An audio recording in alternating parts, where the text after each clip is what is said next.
还原案发现场，揭开案件真相。大案纪实录。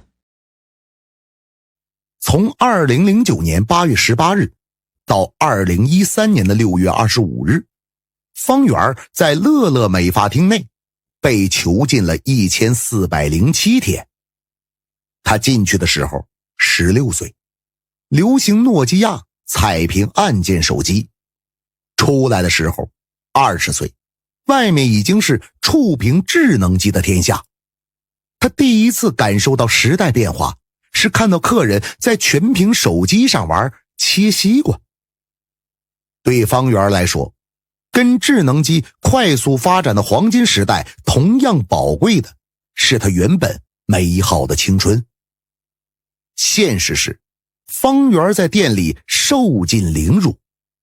据上海市中院一审判决书显示，他们被张九琴以扣押身份证、通讯工具、个人钱款、强迫签订虚假承包协议及借条等方法限制人身自由，并以枪水、殴打、恶动、强迫喝尿、恐吓等手段，长期向众多男性提供口淫、手淫等卖淫服务。2013年的6月25日，仲夏夜，老板娘不在，店里大部分姑娘都围在一台20几寸的电视机旁看电视剧。方圆显得心不在焉，张望着门外车辆稀疏的道路。对于方圆来说，这或许是他人生中最重要的夜晚。在那天之前，这个来自湖北东部农村的姑娘已经被囚禁在乐乐美发厅近4年。那些正在看电视的姑娘们，最久的已在其中12年，短的也有1-2年。车来了，一辆蓝色的雪佛兰从西侧出现，速度很慢。方圆敲了一下身后女孩的腿，之前趁拿洗脚毛巾，两人把头扎进柜子里的时候，方圆小声地将逃跑计划告诉了他。方圆一个曾经的客人要来救他出去。按照计划，那个单眼皮看着有些斯文的客人会在当晚安排2辆车前来，一辆载他们逃跑，另一辆上有几个男人会阻挡从店里追出来抓他们的人。第2辆也出现了，白色的小轿车上下来的3个男人正走向玻璃门，其中一个圆脸寸头，没错，是来救他们的。当晚不久前，客人刚在手机上让方圆熟悉过这张脸。方圆拉着同伴冲出玻璃门，脚上的黄色洞洞鞋在门前的地砖上打了滑，但他仍不顾一切地冲进黑夜中。这场发生在2013年夏夜的逃跑必须成功，他所承受的折磨实在太多了。在很长一段时间里，这种逃跑都只在梦境中出现。他梦到过自己躲进猪圈，或是隐形了，但逃跑永远失败。老板娘张九琴都知道他在什么地方。很多姑娘都是店里的员工在张九琴的逼迫下骗来的。这个小小的美发厅被描绘成理想的打工地，烧菜有阿姨，洗衣服有洗衣机，天冷天热开空调，能学手艺还报销路费。骗方圆来到这里的是他的小姨。方圆因左脚先天淋巴水肿，不能久站，小姨还特意告诉他有凳子坐。那是2009年，方圆和初中同学秋月怀着对未来美好的期许，一起去到上海，在那里见到了张九琴。1.7米的张九琴穿上西装，第一一眼看过去，让人觉得这个女人确实有点老板的感觉，有那个范儿。张九琴把方圆他们带到美发厅的斜对面，自己的另一处生意迪欧咖啡吃饭。他记得自己吃了一个狮子头，很好吃。这顿饭后，他们就被带进了乐乐美发厅。100多平米的理发店，只在门口摆了4张美发椅，被木板隔开的后面总有人说话。方圆探头进去，发现是在给人洗脚。他们当时表示不想给人洗脚按摩，只想学美发。张九琴满口答应，但第2天老员工就扔给他们每人一件明显被人穿过的大红色胸罩。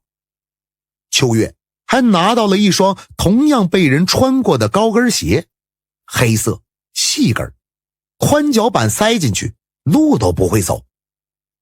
当时的方圆16岁，秋月15岁，都没有穿过胸罩。半小时后，还在卫生间里拿着胸罩发愁不愿穿的秋月，被进来的老员工直接打了2个耳光。空着的大红胸罩外面套上廉价的白色 polo 衫和黑裙，再画上蓝色的眼影，像是刚出厂的玩具娃娃。他们被带进了按摩间，客人的手在方圆身上乱摸。秋月的下体被捅出了血，2人吓坏了，却还因反抗客人遭了顿毒打，被人抓着手脚倒过来把头扎进洗抹布的黄色水桶里，快要把人憋死时再拉出来，留一口气儿，反复折磨。方圆最怕呛水了，每次耳朵都要嗡嗡响上好几天，拿棉签一蘸，全是脓，别人说话也听不见。擀面杖专用于打人，滑得像抹了油，呛水的同时要被打脚心。方圆的脚有病，不能打，就打屁股，打到紫色发黑。方圆说，这是张九琴的惯用手法，把你打到没胆反抗，更没胆逃跑，最好连这种心思都不要有。女孩们都尽量避免跟张九琴眼神的接触，仅仅看上去感觉不对也会挨打。只是想想头被闷在水桶里的窒息感和水从五官灌进脑袋的那一瞬间的压迫感，就已经开始瑟瑟发抖了。美发厅朝北，门前是东西向的新德路，临近河边。这一条路的更东侧被对面小区的私家车把双车道挤成了单行线。如果要逃跑，绝对不能选这条路，一旦被堵死，追上就完蛋了，只能往西。那边的街道四下通畅。这些信息都是方圆给客人洗脚时问出来的。最初只是他对外面世界的好奇，没想到成了逃跑计划的重要一环。向西也要冒险，很难说是否有意为之。张九琴同时经营的迪欧咖啡正处在西边不远处的要塞。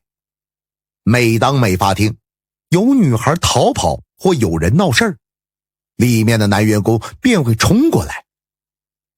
张九琴常坐在迪欧咖啡的2楼窗边，盯着美发厅。每当路上有警车出现，张九琴就立马打电话给店里让看严点，还要防着那个上海女孩爸爸的车。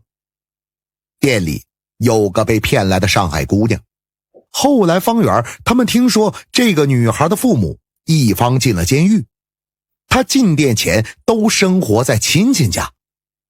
有一次上海姑娘在站门时被张九琴看到，他立马让店里人把上海姑娘拉回去。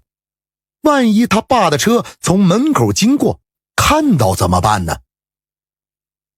继续刚才的那场逃离，方圆二人跑出后，立马有人要追，却被三人阻拦下了。店里人只以为他们是来洗脚的客人，不好来硬的，只能大喊方圆回去。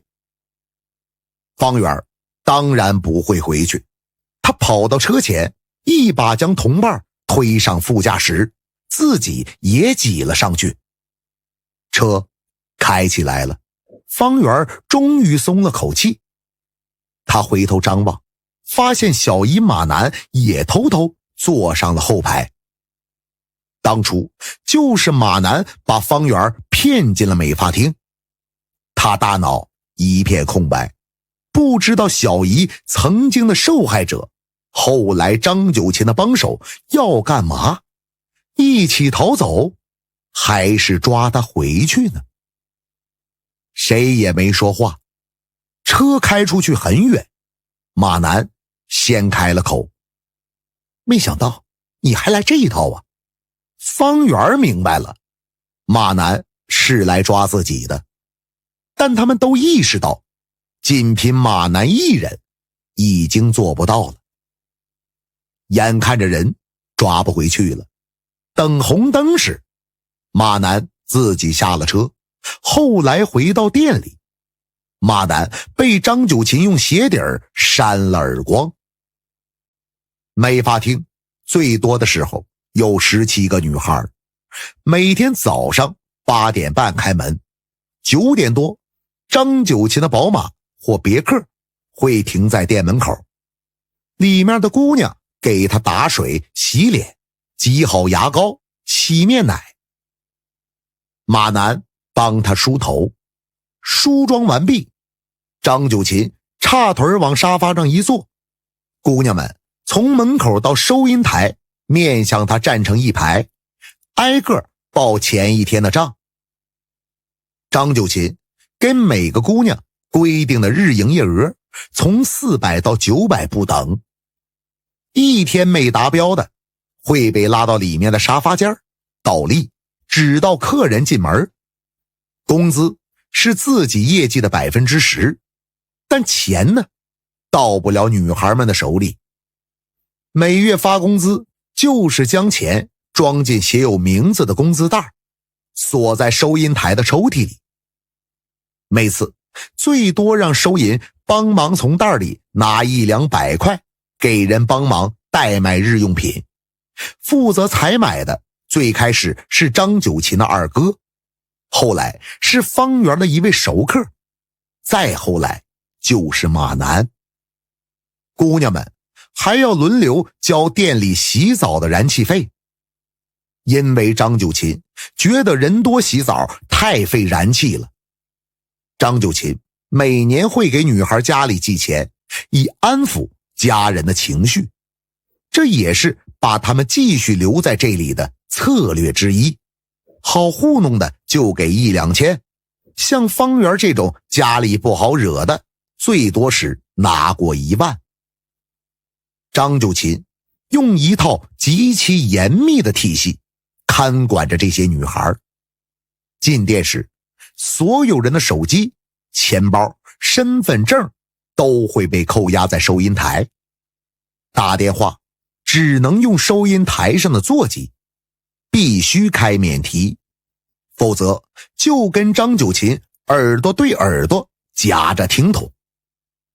过年家里打电话来，就说店里忙走不开，说对了，张九琴还在一旁竖大拇指。如果没按他的指示说，或是哭了，电话会被立马挂断，然后就是一顿毒打。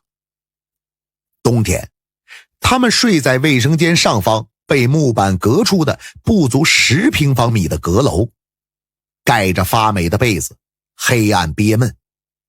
张九琴会安排老员工跟新员工2人睡一个被窝，以便监视新人。夏天睡地板就头脚相对，严防私下说话。如果哪两个人被看到在一起聊得笑眯眯的，就会被拎出来拿擀面杖打手打脚。方圆每次和同学秋月都是趁上厕所进出门侧身的一瞬间说上一两句。两人平时会故意找茬吵架，显得关系很不好。他不挨打，我也不挨打，双方都好。外出就更不可能了。除收银员马南和张九琴的养女可在买泡脚药粉或日用品时外出，其他女孩都被看得死死的。去30米外扔垃圾都会让他们感到格外奢侈。秋月记得之前在店里每个人的皮肤都很白，只要稍微磕碰一点就会出现淤青或紫的痕迹。但是缺少日照的缘故，在店里不能随便说话，不能跟客人发火，连哭都不行。被看到眼睛红红的，又要被打一顿，这对平时憋不住话的秋月而言太痛苦了。他躲到没人的地方，在能被衣服遮住的手腕上使劲咬下去，不能被张九琴看到，否则也会挨打。皮肤上的一圈牙印逐渐成了黑色，很疼，但至少能让自己的心里舒服点。也曾有人尝试自杀，割腕被及时发现，上吊却碍于阁楼的低矮也没有成功。有时候也会有家里人来看他们，但都要听张九琴的安排。秋月妈妈来的时候，张九琴一再嘱咐秋月不准乱说话，否则就让你妈坐牢。店里平时打人的都是老员工，谁要是下手轻了，反过来挨打的就是自己。方圆后面也成了老员工，但因为脚不好，用不上力，只打过一次张九琴的养女。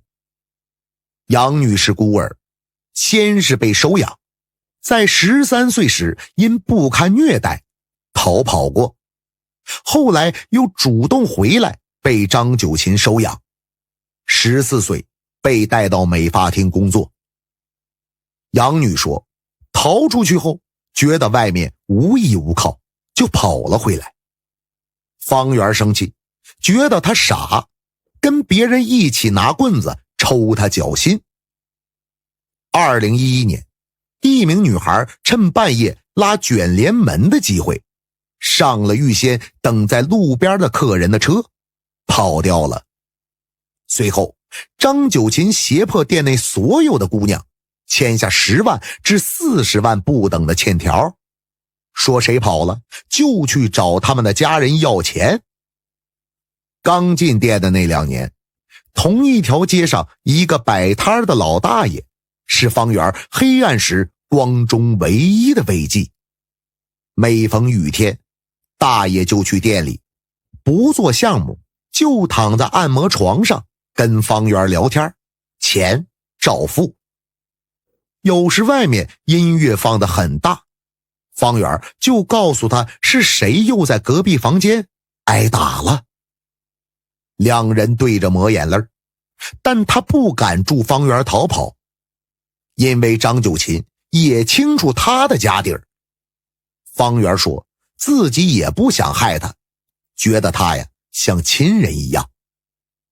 被囚禁1年后，方圆壮胆向大爷要了个手机，想跟妈妈求救。他不敢再拜托客人捎信了，之前让客人帮忙给妈妈报信时，一听是陌生男人，妈妈把求证电话打回了店里。方圆不但没逃成，还挨了一顿毒打。这次老大爷如约的偷偷地送了个粉红色的滑盖手机给他。白天手机是绝对不敢拿出来的，只有趁夜里悄悄研究。从没有用过手机的方圆不会发短信。就这样，直到10几天后，手机被发现时，方圆都没能发出任何的求助信息。不久后，老大爷病逝了，方圆的世界黑得密不透光。张九琴非常神经质，美发厅每天半夜1、2点才打烊，收银员却经常在凌晨3、4点接到他打来的电话。他说他梦见狼跑了，这个狼啊，是张九琴对店内某位女孩的称呼。我梦见狼跑了，你把它看紧一点。如果张九琴手上的玉镯碎了，眼皮跳了，他就觉得会有不好的事情要发生，铁定把店里面每个人都打一遍。他也会对不同人给予不同的承诺，比如说要带方圆去治脚，多次对马南说以后要把店给他。马南最初也是受害者。2002年，乐乐美发厅开始进行卖淫的第2年，15岁的马南被张九琴骗到店里，他做了几天，发现客人都是动手动脚，想要走。张九琴就叫另外的小姑娘将他拖到卫生间，轮流抽他耳光，还呛他水，逼着喝尿，冬天扒光衣服泼冷水。6年后，2008年，马南成为领班，角色转变为施害者。由于打人最狠，成了女孩们口中的刽子手，像监视器一样在店里来回溜达。马南下车了，方圆跟同伴杨柳挤在副驾驶上看着外面，哪儿也不认识。车子最终在一家宾馆前停下了，救他们的客人用自己的身份证帮着办了入住。进屋锁门，方圆和杨柳拉着手激动的睡不着觉。半年后的一次通话中，杨柳突然说他恨方圆，因为是方圆把他骗进去的。杨柳是方圆的亲戚，以前做过理发，听说方圆在上海学美发，就把电话打到了店里。当时张九琴就在旁边，听说有姑娘想来，站在旁边高兴得不得了。方圆不敢有任何吞吐和疑虑，说店里都是女生。杨柳听了很开心。杨柳来的那天，方圆怎么也睡不着，觉得自己害人了。我自己在地狱里面，我还要介绍个人到地狱里面来，心跟死的一样。店里的姑娘一部分是被逼着打电话从老家骗来的，还有一部分是张九琴从迪欧咖啡哄骗或胁迫来的。刘烨说，他本来在迪欧咖啡做收银员，有一次被故意找茬说弄错了2张 VIP 卡，他跟张九琴对骂了一句，你才是婊子，被甩了2巴掌，拽着头发拖到乐乐美发厅一顿暴打。此后在这里待了3年多。张九琴就喜欢社会经历少、思想简单的人。先套你的话，在这里有没有亲戚朋友，再了解你的家庭情况，看你是什么样的性格，最好是软弱型的。秋月记得有次开会时，张九琴曾对一个28岁的女孩说，你呀，年龄不小了，应该找个婆家了。现在人不多，等我招到2个新来的，你把他们带好，我就给你一笔钱，让你回家结婚。自此28岁成了里面很多女孩的期待，希望快点长到28岁被放回家。那时候秋月18岁，想想还要等10年，好绝望。但事实是，那个女孩到30岁也没有被放走。秋月有时觉得是命中该有此劫，就像她的表姐徐丽也想来上海学美发，就和秋月的妈妈一起来找秋月。张九琴将店对面小区明光院里自己的房子伪装成员工宿舍，让他们住进去。为防止秋月和妈妈乱说话，张九琴还跟母女俩挤着睡到一张床上。徐丽觉得这家店好怪，没人理发，洗脚按摩的男人倒是不少。她呀没什么兴趣，不打算留下学习。但走的时候出了意外，她将手机落在了张九琴的房子里。第二天她折回去拿手机，同时秋月妈妈被张九琴送上了最近一班火车离开了。当徐丽孤身跟着马南回到店里时，秋月知道表姐走不了了。秋月是在方圆之前逃走的，亦是她的逃离给了方圆勇气和希望。秋月的逃离源于2013年5月店里的装修，他给逃跑带来了黄金契机。5月下旬，秋月和张九琴的养女在客人的帮助下，利用半夜外出倒垃圾的机会逃跑了。方圆和杨柳是第二波，另有4人在8月19日凌晨同时逃跑。上海女孩是这4人之一，她逃跑后通过家人报了警。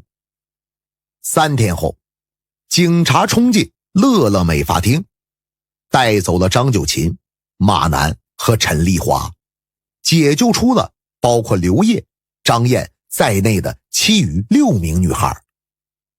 2015年8月，张九琴因强迫卖淫罪一审被判处无期徒刑。方圆的小姨马南被当作从犯，判处7年有期徒刑。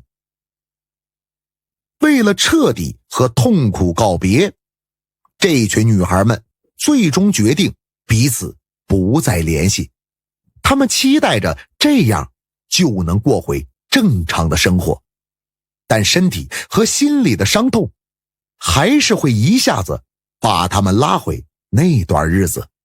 她们依然常常在噩梦中惊醒。全文完。